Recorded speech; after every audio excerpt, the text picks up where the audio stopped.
ಚಳ್ಳಕೆರೆ ತಾಲೂಕಿನ ಮಲಸಮುದ್ರ ಗ್ರಾಮದ ತಂಬಲಿನಿಂದ ಆಂಧ್ರದ ತಳಿಕೆರೆಗೆ ಹೋಗುವ ರಸ್ತೆಯಲ್ಲಿ ನಿಷೇಧಿತ ಅಕ್ರಮ ಸೇಂದಿ ಸಾಗಾಣಿಕೆ ಮಾಡುತ್ತಿರುವುದು ಕಂಡುಬಂದ ಹಿನ್ನೆಲೆಯಲ್ಲಿ ದ್ವಿಚಕ್ರ ವಾಹನ ಮತ್ತು 8 ಲೀಟರ್ ನಿಷೇಧಿತ ಸೇಂದಿಯನ್ನು ಅಬಕಾರಿ ಇಲಾಖೆಯ ಅಧಿಕಾರಿಗಳು ಜಪ್ತು ಮಾಡಲಾಯಿತು.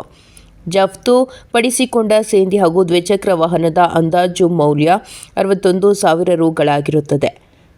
ದಾಳಿ ಸಂದರ್ಭದಲ್ಲಿ ಚಳ್ಳಕೆರೆ ವಲಯದ ಅಬಕಾರಿ ನಿರೀಕ್ಷಕರು ಸಿ. ನಾಗರಾಜು, ಅಬಕಾರಿ ಉಪ ನಿರೀಕ್ಷಕರುಗಳಾದ ಟಿ. ರಂಗಸ್ವಾಮಿ, ಡಿಟಿ ತಿಪ್ಪಯ್ಯ, ಅಬಕಾರಿ ಮುಖ್ಯ ಪೇದೆಗಳಾದ ಮಂಜುಳಾ, ಸೋಮಶೇಖರ, ಅಬಕಾರಿ ಪೇದೆ ದರ್ಶನ್ ಕುಮಾರ್ ಸಿ ಹಾಗೂ ವಾಹನ ಚಾಲಕರಾದ ನವನೀತ್ ಭಾಗವಹಿಸಿದ್ರು. ವರದಿ ಮೌನೇಶ್ ಆಚಾರಿ, ಎನ್ಕೆಎಸ್ ಟಿವಿ4, ಚಳ್ಳಕೆರೆ.